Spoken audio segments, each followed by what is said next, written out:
मैं आचार्य राजेश त्रिपाठी ज्योतिष विद्या सागर में आपका स्वागत करते हैं। मित्रों, जैसे फल देविका में लिखा हुआ है कि यदि चंद्र और शुक्र और चंद्र से शनि और मंगल यदि सप्तम में है तो उस व्यक्ति की न तो शादी होगी और न ही उसके बच्चे होंगे। फिर से सुनिए, जिसकी कुंडली में शनि शुक्र और चंद्रमा से मंगल और शनि सप्तम भाव में पड़ते हो, अगर एक में शुक्र या चंद्रमा है तो सप्तम में शनि या मंगल हो, या सप्तम कहीं भी बैठा हो, शुक्र और चंद्रमा कहीं भी बैठे हो, अगर उनके सातवें भाव में शनि या मंगल बैठे हैं तो ऐसे व्यक्ति की न तो विवाह होता है और न बच्चे होते हैं। अब मैं इसको, आप ये फल दीपिका में लिखा है, मंत्रेश्वर जी ने लिखा है इसको, और ये अब मैं आपको सिद्ध करके दिखा रहा हूँ। ये कुंडली में एक महिला की कुंडली है जो 33 साल की हो गई, 33 इयर्स, लेकिन अभी तक उसका विवाह नहीं हो पाया। उसके विवाह में, उसके जीवन में विवाह योग है ही नहीं। देखिए, एक महिला की कुंडली मैंने बनाया है और देखिए कैसे होता है। ये ध्यान दीजिए, ये लगन कुंडली है, ये नवाज कुंडली है। बृहस्पति इनके लगन में बैठे हुए हैं। ये कर्क राशि की, कर्क लगन की कुंडली है। बृहस्पति और मंगल इनके लगन में है। इनके परिवार भाव में शुक्र और बुध हैं। तृतीय भाव में शुक्र और बुध, शुक्र जहां बैठे हैं अपने शत्रु की राशि में, सिंह राशि है। इनके मालिक सूर्य भगवान होते हैं और शुक्र अपने शत्रु राशि में बैठे हैं द्वितीय भाव में। पहला तो ये हो गया कि परिवार को नहीं बढ़ने देगा। अब मैं आपको कुंडली की विवेचना करना बता रहा हूं कि कैसे आप देखोगे। शुक्र सिंह लगन में है और अपने शत्रु, ये सिंह इनका, सूर्य इनका जो है शत्रु होते हैं, अपने शत्रु की राशि में है, बुध के साथ है। मैंने आपको एक बार और बताया था कि अगर शुक्र बुध के साथ हो तो ऐसी स्थिति में व्यक्ति का विवाह करने की इच्छा भी खत्म हो जाती है, क्योंकि बुध नपुंसक ग्रह है। बुध और शनि ये दोनों नपुंसक ग्रह हैं। बुध क्या है? मेल है नपुंसक में, और शनि क्या है? वो स्त्री में नपुंसक है, स्त्री है, वो फीमेल है। शुक्र द्वितीय भाव में जो परिवार का भाव होता है अपने शत्रु राशि में बैठा है और बुध के साथ बैठा है, ये अविवाह योग बना रहे हैं। तीसरे भाव में सूर्य है। सूर्य तीसरे में, छठे में और 10वें 11वें में बहुत मजबूत होते हैं। जब 10वें में तो सूर्य दिग्बली होते हैं, लेकिन सूर्य तीसरे में भी इनके मजबूत होते हैं। इनकी गवर्नमेंट जॉब भी है, गवर्नमेंट नौकरी है। अच्छा, चौथा अगर देखिए, जो सुख का भाव होता है, ये शुक्र की सप्तम भाव है, सब तुला राशि है, और तुला राशि के मालिक पीड़ित हो गए हैं इसलिए, और वहाँ केतु भी बैठ गए हैं। और शुक्र से सप्तम देखिए, शुक्र से सप्तम में शनि है। शुक्र से सप्तम में शनि है जो कि वक्री है, अपने शत्रु राशि में बैठे हुए हैं। मीन राशि जो होती है वो शनि की शत्रु राशि होती है। बृहस्पति की राशि, बृहस्पति और शनि से शत्रुता है। शनि वक्री होकर के बैठे। अच्छा, एक चीज अब मैं आपको बता दूं कि अगर कोई ग्रह वक्री होता है तो वो जब दृष्टि डालता है तो एक भाव पीछे से दृष्टि डालता है। शनि यहाँ बैठे हैं, वक्री है, तो ये समझ लो ये यहाँ से दृष्टि डालेंगे एक भाव पीछे से। 1 2 3 4 5 6 7, शनि की 7वीं दृष्टि शुक्र पर पड़ रही है। मैंने आपको क्या बताया कि अगर शुक्र से या चंद्रमा से सप्तम में मंगल या शनि हो तो वो अविवाहित योग बना रहे हैं। शुक्र शनि इनको इनके दृष्टि डाल रहे हैं। ये बात आपको समझ में आ गई होगी इतना। चौथे में, अच्छा, अब शनि सूर्य को भी दृष्टि कर रहे हैं।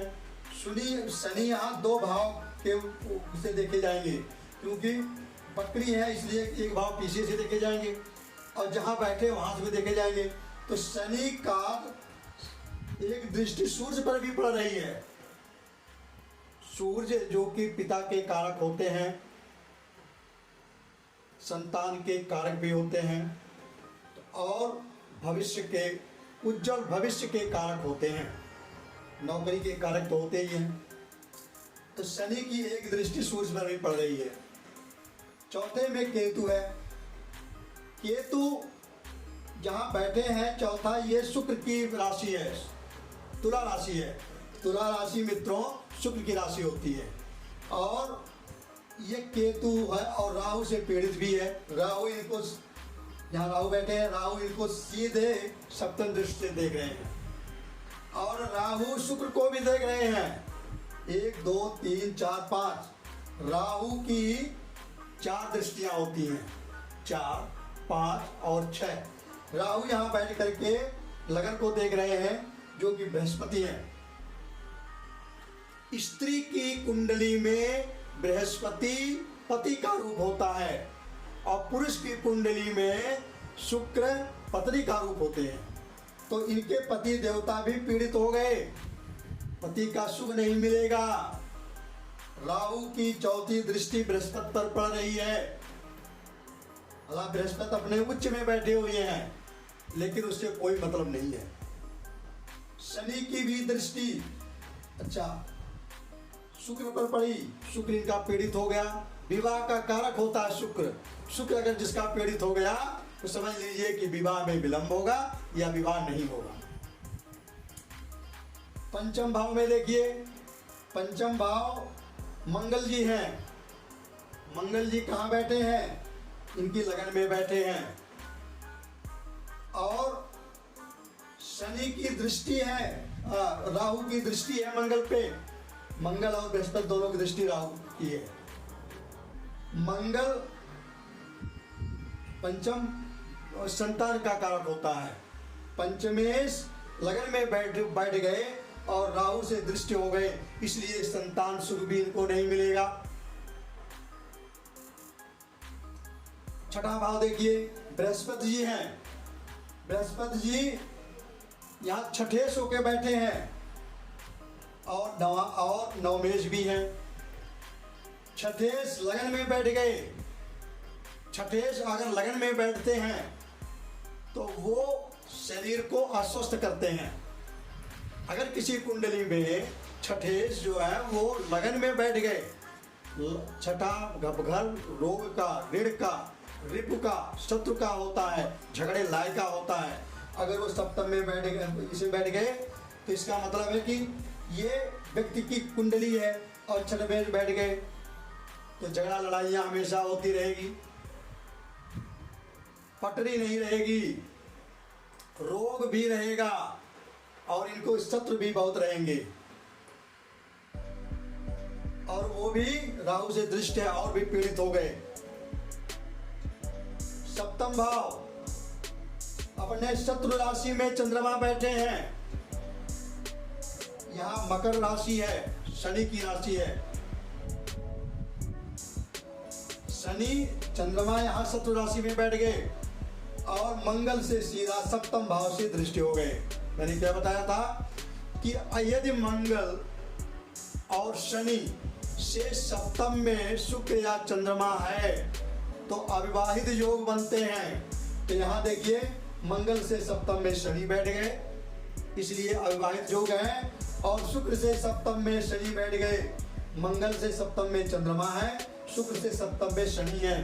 दोनों सूत्र यहाँ लग रहे हैं। 33 इयर्स की ये महिला हो गई, शादी नहीं हुई और न ही बच्चे का योग है, संतान का योग भी नहीं है, और इसलिए ये अविवाहित ही रहना है। अब ये शुक्र और बुध के साथ बैठ गए, इनकी इच्छा भी नहीं है शादी करने की, क्योंकि नपुंसक ग्रह के साथ बैठ गए। अच्छा, अब देखिए इनके नवांश कुंडली देखिए। नवांश में लग्नेश कौन है? शनि जी हैं, सप्तम में बैठ गए। ये सप्तम में बैठ गए बकरी होकर के। मैंने आपको बताया कि अगर बकरी ग्रह एक भाव पीछे से, एक घर पीछे से दृष्टि डालता है, और ये शनि की दृष्टि कहाँ पड़ रही है? 1 2 3 4 5 6 7 8 9,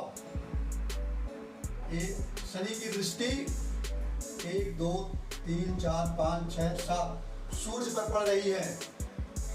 सूर्य जिनका सूर्य पीड़ित हो गया, उनकी लाइफ भी पीड़ित हो जाती है। सूर्य अगर मजबूत अवस्था में नहीं है तो आगे का जो भविष्य है वो अंधकारमय हो जाता है। सूर्य प्रकाश तो सूर्य देते हैं जिंदगी में, अगर सूर्य ही जिसका अंधकारमय हो गया, उसकी जिंदगी पूरी अंधेरी हो जाती है, आगे भविष्य कोई नहीं रह जाता। अच्छा, शनि अपने 7वीं दृष्टि से इसको देख रहे हैं, लगन को देख रहे हैं, 8वीं और 1 2 3 नवम भाव को। नवम भाव ये कौन है? बुध जी हैं, भाग्य का है। शनि से पीड़ित हो गया इनका भाग्य। शनि की 3 दृष्टियां, तीसरी, 7वीं और 10वीं। तीसरी से ये इनके भाग्य को ये खराब कर रहे हैं। 7वीं दृष्टि से ये इनके लगन भाव को, शरीर को खराब कर रहे हैं। हालांकि ये भी है कि अगर कोई भी ग्रह अगर अपने भाव को देखता है तो वो मजबूत करता है, लेकिन शनि के अलावा, शनि जी अगर अपने भाव को देखते हैं तो वो मजबूत नहीं करते। अच्छा, अब इनकी 7 8 9 10 सुख के भाव को भी शनि जी देख रहे हैं, तो शनि जी इनके सुख नहीं आने देंगे। अच्छा, चंद्रमा और मंगल इनके दूसरे भाव में है। शनि की राशि में, अपने शत्रु की राशि में चंद्रमा है, नवांश में भी, और मंगल इनके साथ बैठे हैं, द्वितीय में बैठे हैं, वो भी अपने शत्रु राशि में है। इन पर किसकी दृष्टि है? देखिए, मंगल से शुक्र, यहाँ शुक्र इनके सप्तम में है, शुक्र इनके सप्तम में है, इसलिए सप्तम का शुक्र इनके विवाह को रोक रहे हैं। केतु भी दृष्टि कर रहे हैं 4थे भाव से, 1 2 3 4। शुक्र को केतु की दृष्टि पड़ रही है, और बृहस्पति की भी, इनके पति देवता पर भी केतु की दृष्टि पड़ रही है। अविवाहित योग। पंचम दृष्टि केतु की भी पड़ रही है, किस पर? इनके भाग्य पर। भाग्य इनका बढ़ने नहीं देगा। और राहु केतु के अक्ष में या चंद्रमा इनके आ रहे हैं, इसलिए ये नवांश कुंडली में और लग्न कुंडली, दोनों कुंडली में इनके शुक्र और चंद्रमा से मंगल और शनि सप्तम में है, इसलिए मित्रों ये अविवाहित योग बना। ये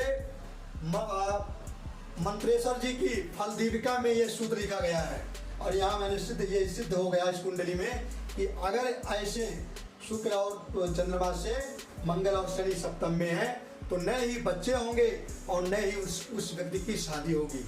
मित्रों नमस्कार, इस कुंडली को आप फिर से विवेचना करना, वीडियो को आप पूरा देखना, लाइक करना, सब्सक्राइब करना, और इसी तरह से हम अब जो भी आपको बताएंगे उदाहरण कुंडली सहित बताएंगे। ये दिल्ली की रहने वाली महिला है, ये अभी भी हम भी इनको जानते हैं, ये भी हमें जानती हैं, और नाम बता देंगे तो इनके ये फेमस व्यक्ति भी हैं। तो नमस्कार।